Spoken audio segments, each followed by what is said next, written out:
வணக்கங்க. நம்ம இன்னைக்கு அறுசுவை அரிசியில பாரம்பரிய பயிரான நரிப்பயிறு வச்சு ஒரு அருமையான சுவையான குழம்பு செய்யலாங்க.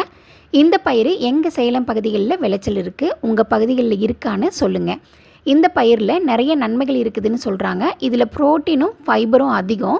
இது மன அழுத்தத்தை குறைக்கவும் இரத்த சர்க்கரையின் அளவை குறைப்பதாகவும் சொல்கிறாங்க. எனக்கு கரெக்டாக தெரியல. இந்த பயிர் பார்க்குறதுக்கு பச்சை பயிறு மாதிரி இருக்கும். கொள்ளு பயிரோட கலரில் இருக்குங்க. இப்போ ஒரு சில பெரிய டிபார்ட்மெண்ட் ஸ்டோரில் கிடைக்குது. நான் டிமார்ட்டில் தான் வாங்கினேன். இது மோத் பீன்னு தேடி பாருங்கள், கண்டிப்பாக கிடைக்கும். கிடைச்சா விட்டுறாதீங்க. இது உடலுக்கு ரொம்ப நன்மை கொடுக்குற ஒரு பயிருங்க. சமைக்க போகிறதுக்கு முன்னாடி நம்ம சேனலை நீங்கள் இதுவரை சப்ஸ்கிரைப் பண்ணாமல் இருந்தீங்கன்னா சப்ஸ்கிரைப் பண்ணிக்கோங்க. கூடவே பக்கத்தில் இருக்கிற பெல் ஐக்கனையும் கிளிக் பண்ணிக்கோங்க. வாங்க சமைக்க போகலாம். நம்ம குழம்பு செய்கிறதுக்காக இந்த பயிரை முதல்ல கல் தூசி ஏதாவது இருக்குதான்னு நல்லா பார்த்துட்டு க்ளீன் பண்ணிவிட்டு எடுத்துக்கோங்க. நீங்கள் அப்படியே சேர்த்துட்டிங்கன்னா கம்பெனி பொறுப்பாகாது. இது நல்லா ஒரு தரம் அலசியும் எடுத்துக்கலாங்க. நல்லா கழுவி எடுத்துக்கோங்க. ஒரு 2-3 தரம் தண்ணி விட்டு நல்லா மாற்றி கழுவி எடுத்துக்கோங்க. இந்த மாதிரி தேய்ச்சி கழுவி எடுத்துக்கோங்க. இது கழுவி எடுத்ததுக்கப்புறம் இதை ஒரு தரம் வறுத்து எடுத்துக்கலாங்க.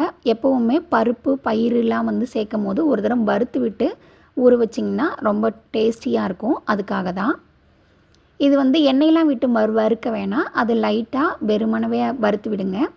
இது மீடியம் ஃப்ளேமில் வச்சு வறுத்து எடுத்துக்கோங்க. வறுத்ததுக்கப்புறம் ஒரு நல்ல மணமும் லைட்டாக கலரும் சேஞ்ச் ஆகும். அந்த அளவுக்கு வரையும் வறுத்துக்கோங்க. அவ்வளோதாங்க. இந்த மாதிரி ஆனதுக்கப்புறம் நம்ம வறுத்து எடுத்தாச்சு. இதையும் நம்ம வெளியில் எடுத்து வச்சு தண்ணி விட்டு ஊற விடலாங்க. இது நல்லா அந்த சூடு இருக்கும் போதே நீங்கள் தண்ணி விடுங்க. இப்போ தண்ணி விட்டிங்கன்னா கொஞ்சம் சீக்கிரமாக ஊறிடும்.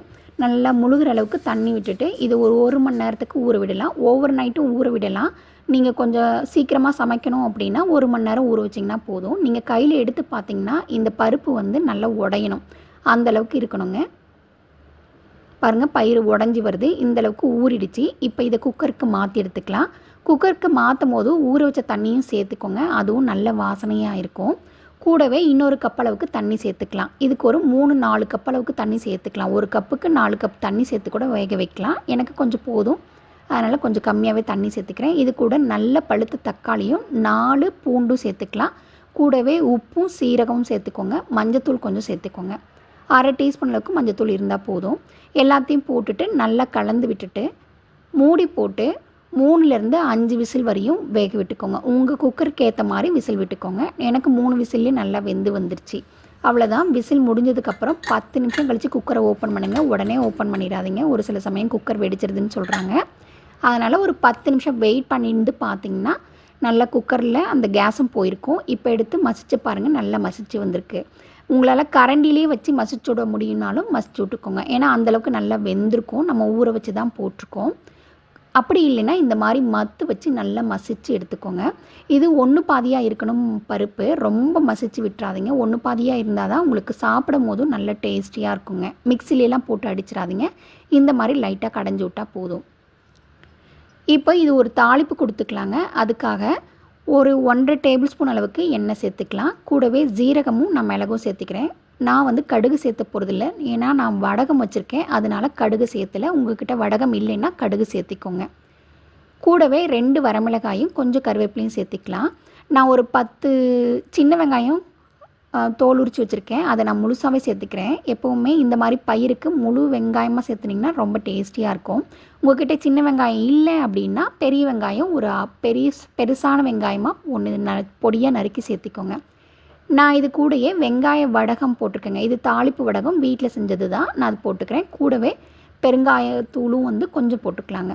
போட்டுட்டு நல்ல வெங்காயம் மெதுன்னு வெந்து வரணும். அந்தளவுக்கு வெந்ததுக்கப்புறம் நம்ம எடுத்து வச்சுருக்கிற பயிரையும் சேர்த்துக்கலாங்க. இது நல்லா கடைஞ்சி வச்சதுனால நல்லா இருக்கும். கொஞ்சம் கூடவே தண்ணியும் சேர்த்துக்கோங்க. தண்ணி சேர்த்து நல்லா கலந்து விட்டுட்டு ஒரு கொதி வர வரையும் வெயிட் பண்ணுங்கள். உடனே அடுப்பை ஆஃப் பண்ணி இறக்கிடாதீங்க. நல்லா கொதி வரணுங்க.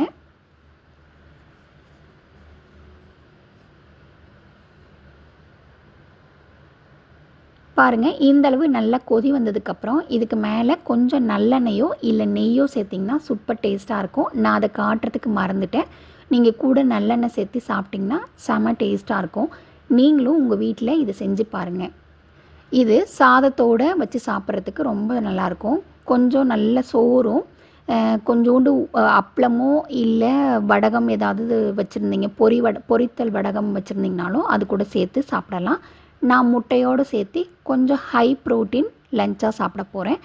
நீங்களும் இதே மாதிரி உங்கள் வீட்டில் செஞ்சு பார்த்துட்டு எப்படி இருக்குன்னு சொல்லி கமெண்ட்டில் தெரியப்படுத்துங்க.